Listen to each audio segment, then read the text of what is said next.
Not to be confused with the generic data design interactive racing game, this is a generic data design interactive platforming game. Yes, this uses the exact same engine as Anubis II and Ninja Bread Man. This is Rock'n'Roll Adventures for the Nintendo Wii. This is the kind of game that would only be bought by decrepit old women who spend the majority of their days watching shop-at-home networks and Wheel of Fortune. The lame kind of existence that is only compelled enough to get up each morning because if they didn't, who else would feed their 6 mentally deficient cats? No one who enjoys video games would ever buy this. No one who has any kind of taste would ever buy this. Here is Rock'n'Roll Adventure's only selling point.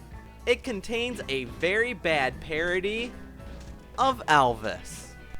Yes, Elvis. The Elvis impersonation joke lives on, no longer restricted to county fairs and old people's 4th of July parties, but now in video game form too. The possibility that somebody might actually buy this game for this sole reason scares the living crap out of me. So what is Rock'n'Roll Adventures all about? Standard storyless DDI shit. Once again, swinging the Wiimote activates your swipe attack, but then you'll never be able to rely on it because it won't actually happen most of the time. Jumping on enemies can kill them too, but you can't rely on that either. You also get a projectile attack.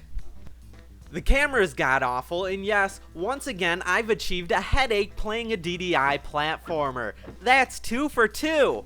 Amusingly enough though, the developers put even less effort into this game than Anubis II. The level design somehow managed to be even more generic, all looking exactly the same. And there's only 3 of them this time too, as opposed to the high number of 6. I'll admit my guilty secret. I didn't even bother to finish that worthless cesspool of shit Anubis II, but I was determined to complete this one. Well, I did. It took less than an hour, and guess what? There is no fucking ending. None. Not even a word of goddamn congratulations. Nothing. You just get sent back to the menu after beating the 3rd generic, boring ass stage. That's fucking it.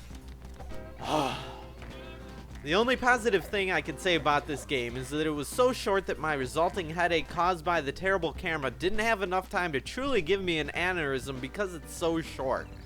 Yeah, that isn't saying much. Rock'n'Roll Adventures is just really bad. I give Rock'n'Roll Adventures for the Nintendo Wii a 0 out of 10.